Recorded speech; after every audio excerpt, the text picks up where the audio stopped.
de Pedro, capítulo 1, y vemos de que de alguna manera esta carta representa las últimas palabras de Pedro. Fue su última carta escrita poco tiempo antes de morir por causa de Cristo. Y con esto en mente quiero preguntarle, ¿cuáles serían tus últimas palabras? No quiero ser mórbido, pero cuando pensamos nosotros de la muerte, nos ayuda en el mejor sentido enfocar en lo que realmente importa. Al fin de mi vida, por ejemplo, no me va a preocupar quién ha sido presidente por cuánto tiempo. Al fin de mi vida no me va a importar tanto si mi equipo ganaba mucho o poco. Para algunos de nosotros sí es poco, está bien. Ni me daría mucho valor pensar en todas las experiencias lindas que he tenido en mi vida, de los paisajes, de todo eso. Más bien anhelo poder decir, tal como Pablo dijo en 2 de Pedro 4:7, tal vez tienen como este versículo memorizado. Él dijo, he peleado la buena batalla, he terminado la carrera, me he mantenido en la fe. Y aquí, en la segunda carta de Pedro, vemos casi el mismo enfoque en las últimas palabras de Pedro, de que la fe verdadera siempre tendrá fruto. Este es el tema de hoy, de que la fe verdadera siempre tendrá fruto. Pedro está diciendo en versículo 13 y 14 que ya mismo, él sabe que ya mismo está acercando su muerte y que él quiere dejar a esta iglesia sus últimas palabras. Entonces, él está diciendo a esta iglesia, recuérdate de la obra de Cristo en salvarte y justificarte totalmente. Como vimos en la semana pasada, recuérdate que Cristo literalmente nos pone como ropa sus actos perfectos para cubrir todo nuestro pecado. Recuérdate, Pedro está diciendo, de que esta obra de Cristo sigue modelándonos más y más en la imagen de Cristo, que como dice el versículo 3, si tienen Biblia, Pedro está diciendo que su divino poder nos ha concedido todo cuanto concierne la vida y la piedad. Dice todo. Pedro está diciendo en sus últimas palabras cómo vivir en victoria sobre tus pecados, cómo crecer en la santidad, Pedro está diciendo. Pero a la vez vemos aquí, y vamos a ver cuando desempacamos los versículos, que Pedro dice en sus últimas palabras que eso sí requiere acción. De que tenemos que obrar con diligencia, como dice, para hacer firme nuestro llamado. Requiere conocimiento y estudio y requiere perseverancia. Esas son las últimas palabras de Pedro y yo creo que concuerdan muy bien estas palabras con lo que dijo Pablo. De haber peleado la buena batalla, de haber terminado la carrera, de haber mantenido la fe, porque aquí vemos que Pedro nos está diciendo cómo pelear la buena batalla, cómo correr y terminar con excelencia la carrera de la fe verdadera. Esto precisamente es el tema de esta tarde. Entonces oremos y vamos a lanzarnos a estos versículos. Papito Dios, venimos esta tarde queriendo someternos totalmente a tu palabra, que podemos quitar cualquier distracción que esté en nuestra mente, en nuestro corazón, que tú puedes quitar los obstáculos, que tú puedes más bien enviar tu Espíritu Santo para darnos entendimiento sobre estas cosas, para impulsarnos hacia no solamente el entendimiento, sino que también la obediencia, para que seamos una iglesia que quiere practicar lo que escuchamos en esta preciosa palabra, para tener vidas que busquen, anhelen ser más y más obedientes a tu Hijo, para parecer más y más como Él. En tu nombre. Amén. Pero, bueno, Como escuchamos en la lectura, quiero recordarles un poco de los primeros 2 versículos, como estudiábamos en la semana pasada. Escuchamos de que nuestra salvación yace y depende totalmente, 100% en la obra de Dios mediante Jesucristo, de que la justicia de Dios, en vez de demandar un pago, un castigo por nuestro pecado, está satisfecho en la obra de Cristo, de que más bien la justicia, las buenas obras de Cristo están imputados a nosotros, contados en nuestra cuenta. Y ahora vemos la siguiente realidad de Pedro, de que esta justificación, obra hecho por Dios, acabado, hecho solo una vez, esta justificación nos lleva a la santificación, que es el tema de hoy. Y que la santificación es una obra continua, impulsado por Dios, pero también que necesitamos usar o involucrar nuestra fuerza en la santidad. Y que no solamente es una sola vez, sino que dura para toda la vida. Entonces, eso es lo que veremos en esos versículos. Leemos otra vez versículo 3. Este es uno de los versículos que tengo subrayado varias veces. Leemos. Pues su divino poder nos ha concedido todo cuanto concierne a la vida y la piedad mediante el verdadero conocimiento de aquel que nos llamó por su gloria y excelencia o virtud, por medio de las cuales nos ha concedido sus preciosas y maravillosas promesas, a fin de que por ellas lleguéis a ser partícipes de la naturaleza divina, habiendo escapado de la corrupción que hay en el mundo por causa de la concupiscencia. En primer lugar, hermanos, regresamos a ver de que el hecho de que la obra de Cristo es suficiente y segura. La obra de Cristo es suficiente y segura para llevarnos a la vida santa. No solamente es suficiente para salvarnos, vimos esto la semana pasada, lo que vemos aquí es que también la obra de Cristo es suficiente para renovarnos totalmente y hacernos nuevas criaturas en Él. Y lastimosamente, digo que muchos cristianos no viven en la victoria día a día de la salvación porque no saben o tal vez no creen en esta realidad que vemos en versículo 3.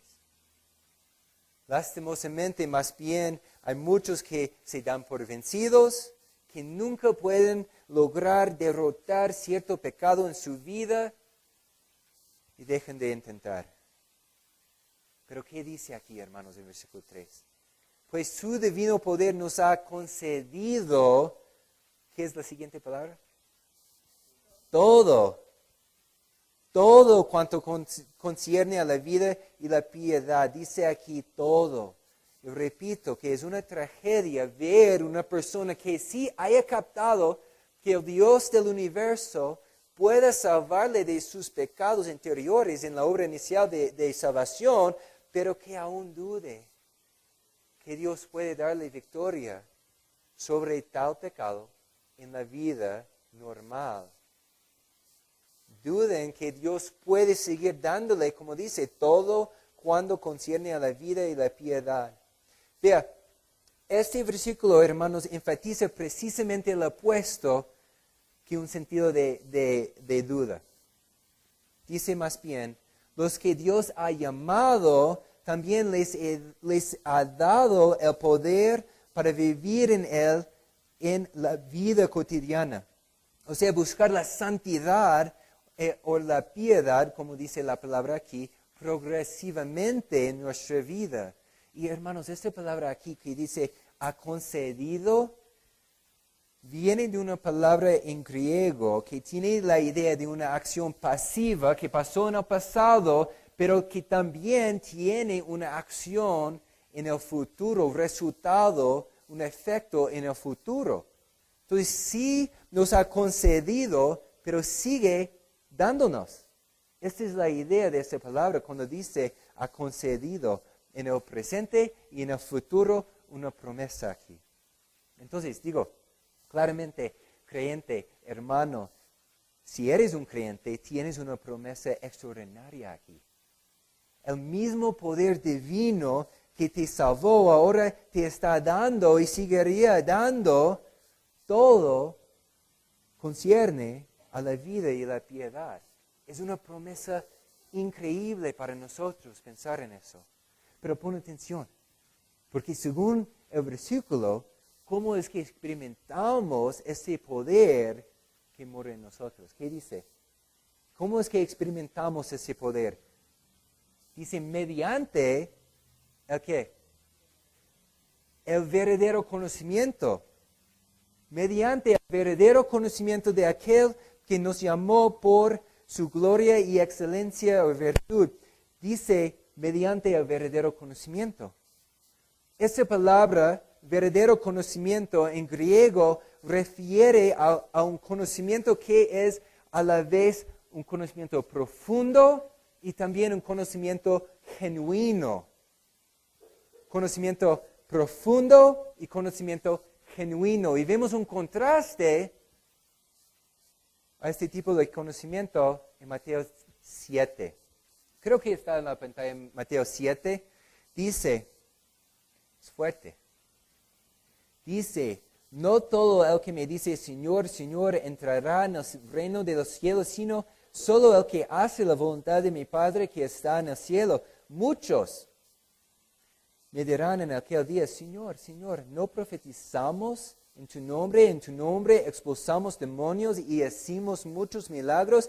Entonces les diré claramente, jamás los conocí. Aléjense de mí, hacedores de maldad. Jesús mismo nos está advirtiendo, diciendo, hay como entender de Dios, tal como los fariseos en este contexto, tal como los falsos maestros que veremos en capítulo 2, hay como entender de Dios sin realmente conocerle a Dios. Hay como conocer, estudiar las cosas de Dios con malos motivos. De querer ganar nuestra salvación como los fariseos, o por otro lado, hablando de los maestros falsos de capítulo 2, para justificar nuestro pecado con un cierto nivel de conocimiento.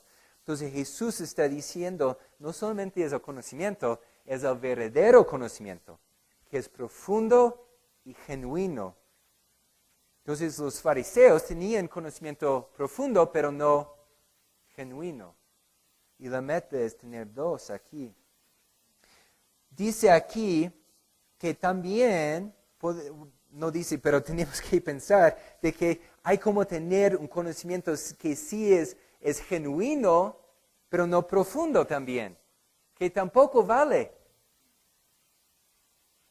O sea, podemos decir que queremos en verdad vivir en la realidad de que Dios me ha dado todo, concierne la vida, sin querer un conocimiento profundo. ¿Entienden cómo esto puede pasar? Otra vez entra la necesidad, la responsabilidad de estudiar esta palabra de Dios. Entonces, no solamente querer tener un conocimiento genuino, sino que poner en práctica y tener un conocimiento profundo por medio de hacer el deber duro de estudiar. Entonces la meta, cuando vemos esta palabra, conocimiento genuino, conocimiento profundo, es profundo y genuino a la vez. Yo creo que la mayoría de nosotros diríamos que queremos vivir en esta realidad de que el divino poder nos ha concedido todo cuando concierne la vida y la piedad, pero erramos en no anhelar conocerle a Dios más y más, con un amor genuino y un deseo de estudiarle. Y aquí pauso para hacer un poco de promoción a nuestros cursos que tenemos en La Fuente. O sea, obvio no quiero que ustedes sientan como culpables por no venir, pero solamente quiero mostrar que esa es una manera práctica para poder profundizar tu conocimiento. O sea, esta es la meta. poder llegar a un conocimiento verdadero, más profundo, más genuino, que sirve como para impulso para querer adorarle a Dios más con nuestra vida. Entonces ya acaba la promoción. Seguimos con la siguiente parte aquí. Regresamos al versículo 3. Dice aquí, pues su divino poder nos ha concedido todo cuanto concierne a la vida y la piedad mediante el verdadero conocimiento de aquel que nos llamó por su gloria y excelencia y virtud. Date cuenta aquí, hermanos, que este tema de la excelencia y virtud engloba todo lo que llamamos una verdadera adoración y también a la vez su compañero necesario, la obediencia activa. Es decir, que no podemos de alguna manera darle gloria a Dios si nuestro impulso no es obedecerle a Dios y no querer adorarle a Dios. Entonces vemos aquí que Dios nos llamó no solamente para salvarnos, claro que sí, pero también para que conozcamos la verdad de una manera profunda y genuina para el último resultado, para poder adorarle en verdad con nuestra obediencia, con toda nuestra vida, que en última instancia da gloria a Él, no a nosotros. Y esta es la meta, dar gloria a Dios por medio de obedecer lo que nos ha dicho. Y les digo, qué mejor testimonio de la gracia y poder de Dios que la santificación. De alguna manera es un poco más fácil decir que Dios me ha salvado que decir, ahora Dios me está cambiando. ¿Por qué? Porque uno puede ver nuestras vidas y ver si está pasando. Yo digo que este es un testimonio enorme, ver a mi alrededor aquí en la fuente y ver personas que han recibido a Cristo y van cambiando, pareciendo más y más a la imagen de Dios. Nos da como una razón fuerte para glorificarle a Dios. Que no solamente nos ha salvado, pero sigue transformándonos. Versículo 4, vamos al versículo 4, porque está conectado aquí. Por medio de las cuales nos ha concedido sus preciosas y maravillosas promesas a fin de que por ellas lleguéis a ser partícipes de la naturaleza divina, habiendo escapado de la corrupción que hay en el mundo por causa de la concupiscencia. Pedro está diciendo aquí en estos dos versículos, que experimentamos la profundidad de las preciosas y maravillosas promesas de Dios mientras caminamos en este proceso de santificación que dura para toda nuestra vida. Dice, por medio de los cuales está hablando de sus virtudes. Entonces experimentamos las maravillosas promesas de Dios mientras caminamos en la santificación. Dice que al practicar la santificación llegamos a ser partícipes de la naturaleza divina. ¿Entiendes eso? Es increíble pensar de eso. Que cada creyente, claro que sí, es un participante en la naturaleza divina de Dios, en la salvación inicial, en la justificación, pero seguimos en este compañerismo tan íntimo mientras crecemos en la santificación, haciéndonos parecer más y más a la imagen de Cristo. Este es del lado positivo de ese versículo, pero también da como un motivo negativo, podemos decir, porque ¿qué dice en versículo 4? No solamente es que experimentamos las preciosas y maravillosas promesas, sino que nos ayuda a escapar de la corrupción que hay en el mundo por causa de la concupiscencia. Entonces vemos los dos lados, el lado positivo, el lado negativo. Habiendo escapado, tal vez lees eso y dices, no, creo que ese no está hablando de mí, porque aún lucho con el pecado. Pero tenemos que entender que esta idea de habiendo escapado tiene la idea de ya, pero no todavía. Ya, pero no todavía. Cuando recibimos Cristo, estamos librados, o sea, recibimos libertad de ser esclavo al pecado, pero a la vez tenemos que luchar en contra del pecado en nuestra vida. Entonces hemos escapado del poder del pecado de esclavizarnos, de hacernos esclavos totalmente, pero aún luchamos con el pecado. Entonces tenemos que tener cuidado de ver las dos realidades. Vemos, para resumir, que el poder del pecado de esclavizarnos ya está muerto en nosotros como creyentes.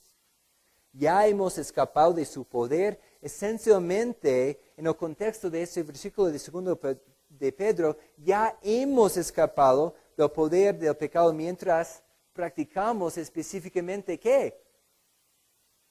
La vida de piedad. Mientras practicamos la santificación es la mejor manera de no meternos en el pecado. Es un poco obvio el punto aquí de Pedro. Pero a la vez, como dije, no somos perfectos y mientras habitamos ese cuerpo siempre tendremos luchas y por eso anhelamos, tal como Pablo dijo, estar libre algún día de este cuerpo mortal para poder estar en la presencia de Dios y estar libre 100% del efecto, de la influencia del pecado. Bueno, ojalá en este momento, hermanos cristianos, realmente sientes refrescado en ti un deseo de buscar la santidad en tu vida. Este es la primera meta ahora, que como dice Pedro en pocos versículos, refrescar nuestra memoria. Entonces, la intención es refrescar la memoria de lo que es andar en santidad. Pero puede ser que viene a tu mente ahora también la pregunta, ¿pero cómo lo hago? He escuchado mucho de santificación, pero suena un poco distante. No entiendo cómo hacerlo en el día a día. Y Pedro nos da algunos cosas reales, o sea, de la vida normal en el siguiente versículo. Podemos ver que de alguna manera Pedro nos da un patrón para una vida de creciente santidad. ¿Cuántos de nosotros queremos una vida de creciente santidad? Ojalá que sí. Es un ciclo en lo cual realmente vemos que cada faceta, cada característica tiene que ver el uno con el otro. Entonces yo no puedo elegir cuáles características me gustan y cuáles características no me gustan. A ver, me gusta tener fe, pero de conocimiento no.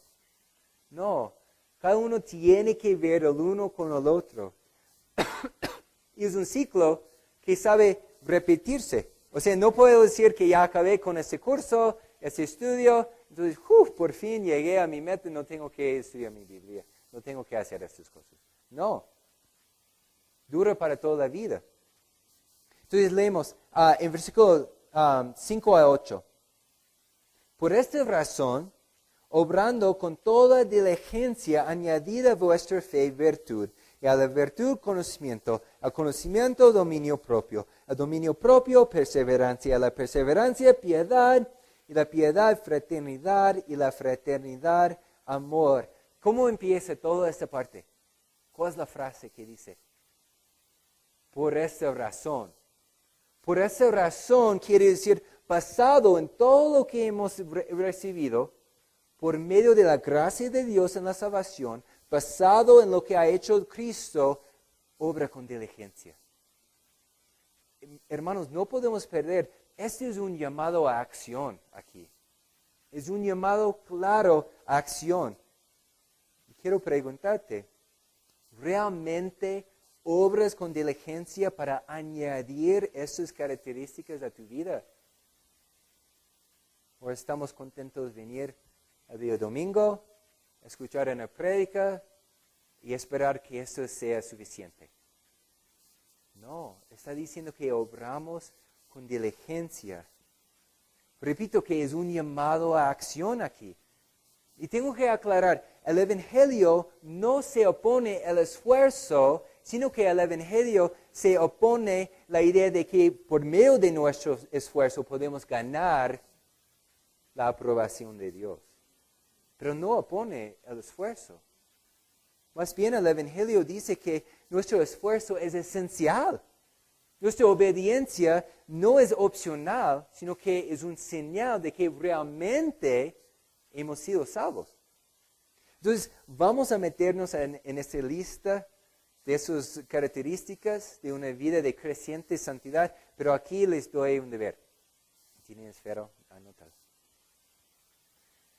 Ahora, yo voy a mencionar las características. Hay 8 características aquí.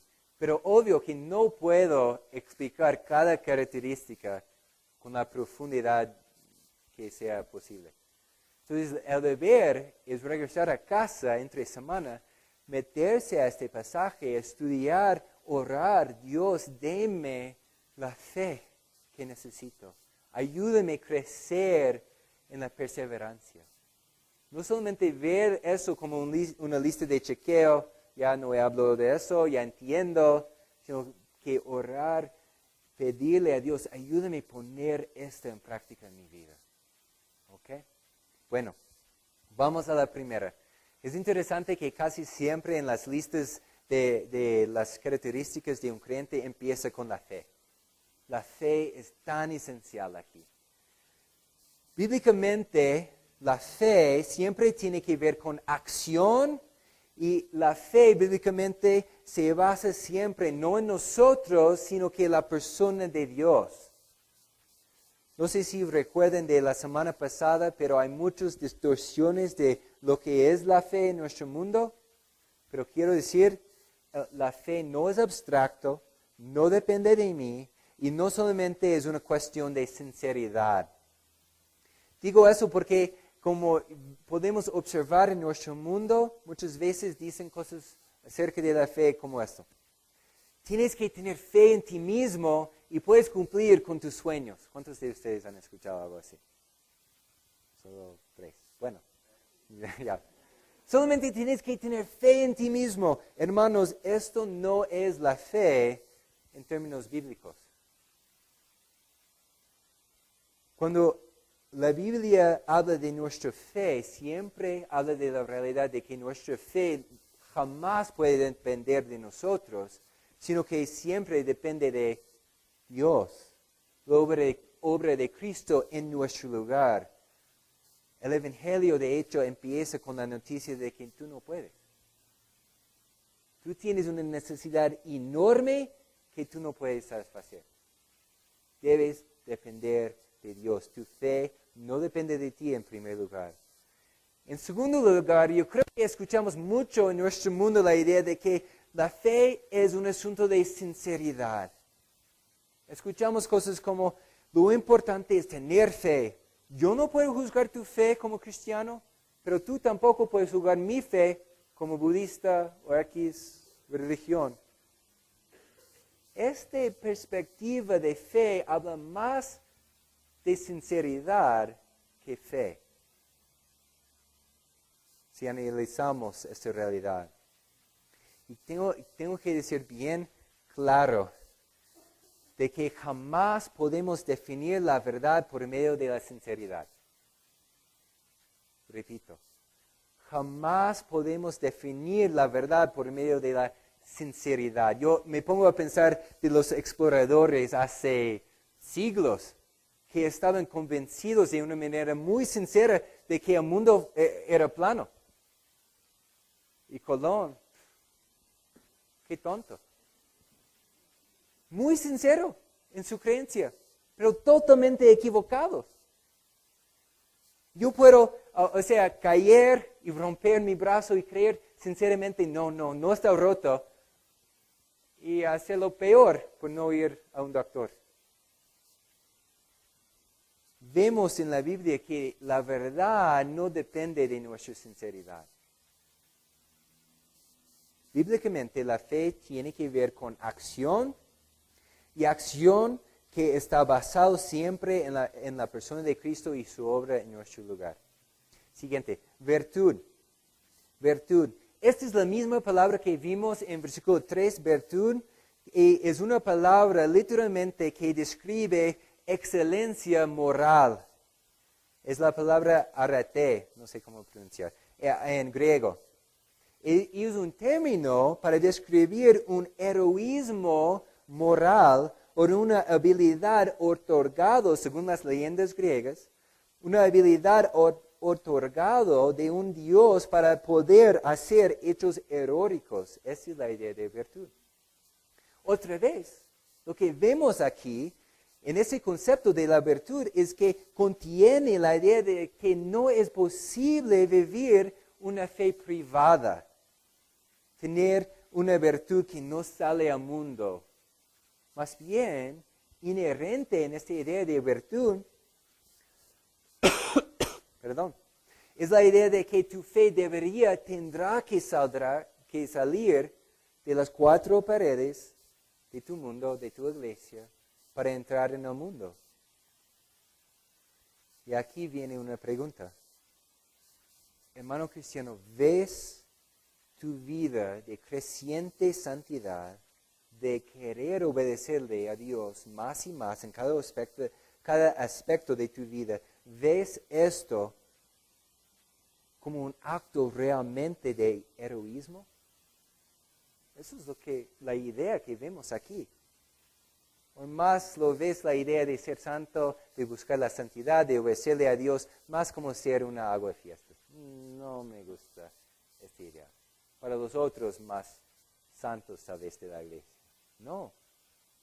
Yo diría que en un mundo que más y más está perdiendo su norte, que casi no tiene brújula moral, afirmar tus pies y decir con convicción, eso es lo que mi Dios dice. Mi Dios dice que esto es bueno y esto es malo. Que no depende de mi opinión. Yo digo que sí, eso es una especie de heroísmo que anhelamos tener ese en nuestra vida. Siguiente característica, ¿qué es? Entendimiento y conocimiento. ¿Sabes que vemos este concepto de entendimiento y conocimiento 16 veces en una carta tan chiquita? ¿Puede ser que sea un tema importante para Pedro? Creo que sí. Vemos otra vez que esta idea de entendimiento y conocimiento está conectado con acción. No es solamente un entendimiento académico, es como combustible para poder poner en acción esas realidades. Otra vez vemos la importancia de estudiar, de tener disciplina, de decir yo tengo que entender más, yo necesito entender más de tu palabra, Dios. Que nos lleva a la siguiente característica, dominio propio. ¿Cuántos de ustedes cuando piensan de dominio propio, piensan de una imagen, yo creo que del mundo, en lo cual se pare antes del espejo y es como un diálogo consigo mismo? Como, si se puede hoy. Cuando presente la oportunidad vas a tener todas las ganas, o sea, vas a hacerlo de la mejor manera. No es, sí se puede, ya vamos. Esta es la idea de dominio propio, yo creo que muchas veces en nuestro mundo, que depende más o menos totalmente de nosotros. Pero ¿qué vemos aquí en la Biblia?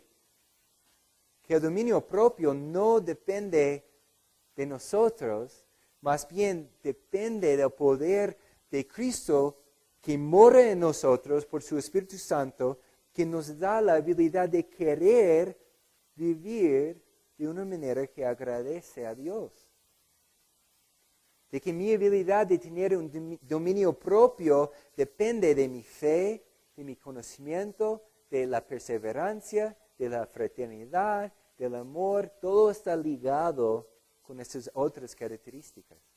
No depende de mí. Seguimos. Perseverancia. Ese es uno de los más duros para mí. No sé, para ustedes, perseverancia. El comentario de Barclay nos dice que esta palabra en griego, upomone, con frecuencia está traducido con la palabra paciencia o perseverancia. Pero esta idea es demasiado pasiva para explicar este concepto. De hecho, un historiador, Cícero, define la palabra equivalente en latín, patentía, como, escúchalo, el diario y voluntario sufrimiento en áreas difíciles por el bien de la utilidad. Es mucho más grande que un concepto de solamente morder los dientes y aguantar. Siempre en este concepto de la perseverancia hay una perspectiva hacia el futuro, una esperanza incluso. Este es el mismo concepto que vemos en Hebreos 12:2. Creo que está en la pantalla. Si no, está en la Biblia seguramente. Hebreos 12:2 dice, fijemos la mirada en Jesús, el iniciador y perfeccionador de nuestra fe, quien, por el gozo que le esperaba, ¿qué es? Perseverancia. Por el gozo que le esperaba, ¿qué hizo él? Soportó la cruz, menospreciando la vergüenza que ella significaba, y ahora está sentado a la derecha del trono de Dios. Es decir, que la perseverancia no solamente es aguantar, es esperar con una mirada hacia el futuro, en lo cual todo estaría puesto en orden. Justicia vendrá y podemos esperar con confianza que eso pasaría. Siguiente, piedad. Otra vez ya vimos esta palabra en versículo 3. Esta palabra para piedad significa, como dije, literalmente reverencia a Dios o literalmente una religión verdadera. La piedad, para nosotros que hemos pensado antes, bueno, la piedad para los más santitos, los líderes, los pastores, para nosotros, los cristianos normales, si hay tiempo. Jamás podemos pensar eso. Porque literalmente es la idea de la adoración verdadera. Está ligado con esa idea. Contiene la idea de que el que reverencia a Dios también le adora a Dios y quiere obedecerle a Dios. Vemos otra vez aquí que inherente en la idea de piedad es acción.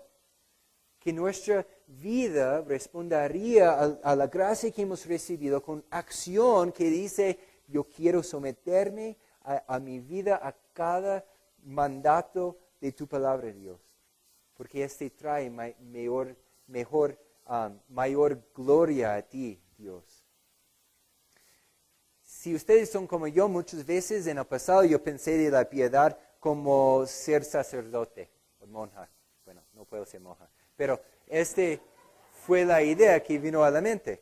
Bueno, piedad, ellos. Las personas que no pueden ver películas, las personas que no tienen ninguna diversión en la vida, porque la piedad requiere que seamos austeros con nuestra vida, muy serio.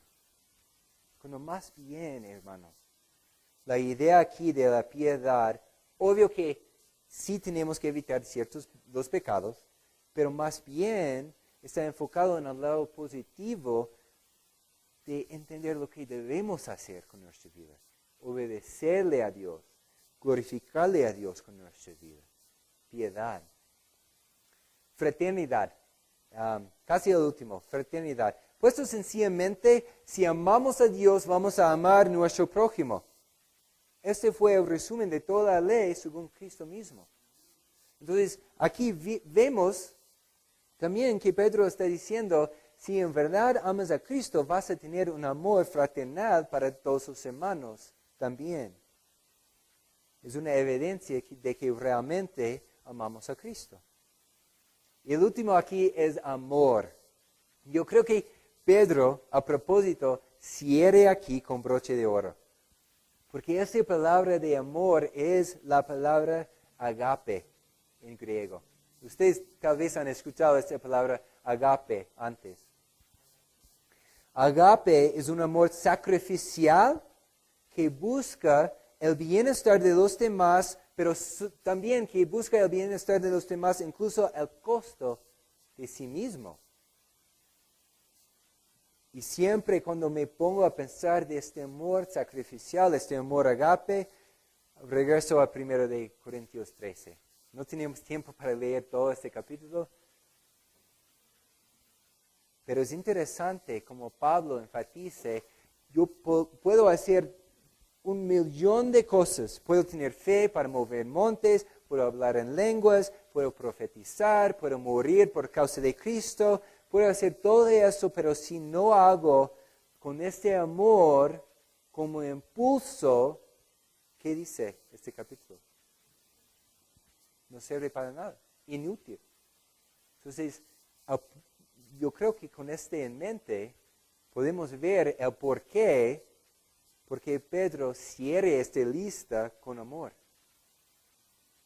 Si el amor que hemos recibido de Cristo no es nuestra motivación para querer tener vidas santas, no vale. Eso es lo que está diciendo Pedro aquí.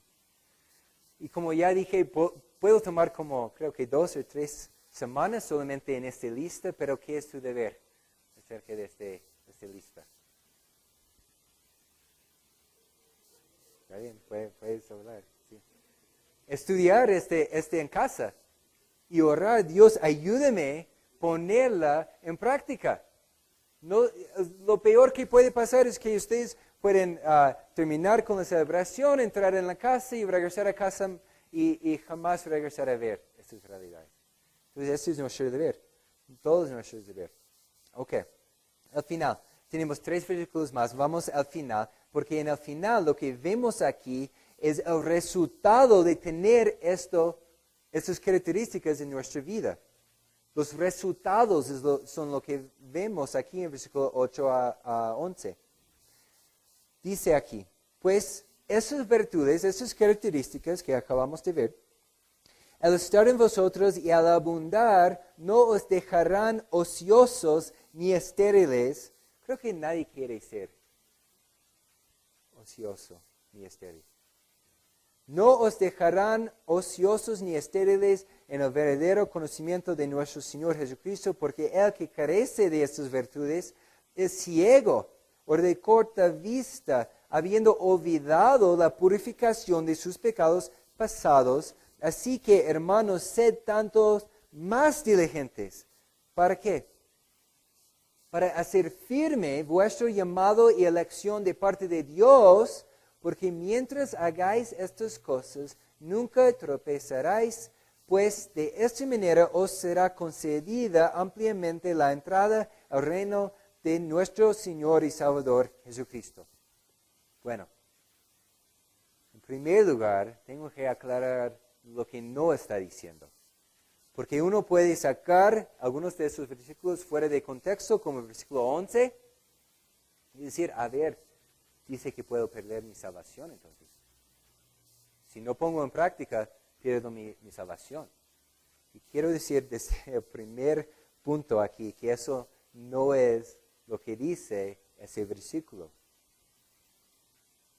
Más bien, la meta de esos versículos no pueden ser más lejos. La meta es decir, o sea, si tienen una fe verdadera, vas a ver fruto. Esta es la idea. Si la fe es verdadera, tendrá fruto. Pedro está diciendo, busca hacer abundar esas características en tu vida, esas virtudes, para no ser ocioso ni estéril, porque el verdadero conocimiento, el conocimiento profundo y genuino, siempre tendrá fruto en la vida cotidiana. Una fe verdadera, está diciendo en versículo 10, nunca tropezará. No está diciendo que nunca vamos a pecar, obvio que vamos a luchar con el pecado. Más bien, esta idea de nunca tropezar significa que una vida de creciente santidad, que está motivado por la gracia que hemos recibido en Cristo, este tipo de vida nunca tropezaría en tener una fe falsa, inválida, o ser ese tipo de persona de la cual Jesús proclama, jamás te conocí. Esta es una manera de asegurar que no estemos en este campo. Es decir, que la evidencia esencial de la santidad es una promesa visible de que nuestra fe es segura. ¿Puedo repetir eso? La evidencia esencial de la santidad en nuestra vida es una promesa visible a nosotros y a los demás que nuestra fe es verdadera y segura. Cuando pongo en práctica mi fe por medio de andar en obediencia, es como vivir en la promesa de la salvación. Y es por eso que vemos versículo 11. Pues de esta manera de vivir una vida santa, os será concedida ampliamente la entrada al reino eterno de nuestro Señor y Salvador Jesucristo. No ganamos ni mantenemos nuestra salvación de ninguna manera, pero sí confirmamos lo que decimos por medio de practicar. Eso es lo que Pedro está diciendo. ¿Quieres ver evidencia de que tú realmente eres salvo? Podemos inspeccionar el resultado. O sea, está hablando a nosotros para inspeccionar nuestros corazones. No es para que yo pueda pararme e inspeccionar tus corazones. Porque no puedo. No puedo ver tus corazones. Solamente Cristo puede ver eso. Entonces, este versículo 11 no está diciendo que podemos perder nuestra salvación, más bien está diciendo de esa manera de practicar, de andar en santidad, estamos confirmando la realidad de que somos salvos. Es evidencia, es fruto. Dice, hacemos firme, 10, nuestra elección, nuestra salvación. ¿Quién está eligiendo? Dios, ¿sí? ¿Quién está eligiendo? Dios, pero hacemos firme esta elección de Dios por medio de vivirla, ponerla en práctica. Confirmamos las verdades del Evangelio por medio de encarnarlas, podemos decir. Hermanos, el deseo de crecer en la santidad es la evidencia de que realmente hemos sido salvos. Es el resultado natural y necesario de que somos salvos. Y es una garantía que podemos experimentar cada día de que realmente nuestra entrada en el reino de Dios es seguro. Es como una evidencia para mostrarnos a nosotros mismos. El hecho de que quiero vivir de esa manera, que quiero buscar la santidad en mi vida, wow, es un regalo de Dios. Me hace recordar de que realmente soy salvo. A veces tenemos que recordarnos a nosotros mismos de esas realidades. Resumiendo estas últimas palabras de Pedro, ¿qué está diciendo Pedro? Esencialmente está diciendo, recuérdate, hermano, de la obra de Cristo en salvarte y justificarte totalmente, que Él nos ha vestido literalmente con sus obras justas y perfectas. Pedro está diciendo, recuérdate que esa obra de Cristo sigue modelándonos más y más en su imagen. No era una sola vez, sigue transformándonos. Pedro está diciendo que su divino poder nos ha concedido todo cuanto concierne a la vida y la piedad, todo, no mucho, sino que todo, para que podamos vivir en victoria. A veces tenemos que predicarnos a nosotros mismos. Cuando estamos peleando con un pecado que parece que no vamos a ver victoria, tenemos que regresar a sus fuertes promesas. Que sí, Dios puede ganar y podemos ver victoria en estas áreas en nuestra vida. Pero, un gran pero, requiere acción. Requiere acción, no podemos ser pasivos en eso. Requiere que obramos con diligencia, como dice la palabra 2 veces en pocos versículos, que obremos con diligencia. Requiere conocimiento y la disciplina en tu vida estudiar la palabra de Dios para poder llegar a un conocimiento no solamente verdadero, sino que genuino y verdadero. Y requiere perseverancia.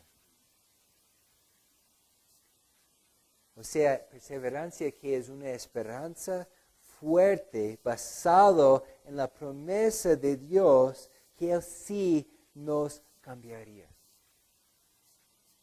Que sí Él nos cambiaría. Más y más a la imagen de su Hijo, hermanos, requiere perseverancia porque este camino en Dios es un maratón. Que seamos la fuente, una iglesia que anhele vivir en esa realidad. No solamente entender, sino que vivir en esa realidad. Oremos.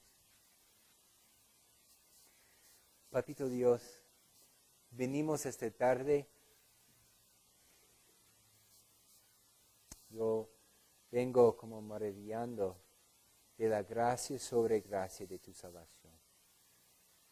De lo increíble que es tu salvación, pero lo más que vemos en este pasaje, que no solamente es que nos has salvado, sino que sigues transformándonos. Experimentamos las maravillosas promesas de Dios mientras andamos según tu poder que mora en nosotros, mientras obedecemos tu palabra, mientras buscamos reflejarte de una manera mejor, más clara con nuestra vida. Ayúdanos a ser una iglesia que anhele crecer en fe, en virtud, en conocimiento, en perseverancia, en amor fraternal y también amor a todo, para que tú seas glorificado, para que las personas puedan vernos y decir, wow, Dios puede hacer esto con ellos. Quiero agradecerle, quiero adorarle. Que esto sea nuestro motivo. En tu nombre. Amén.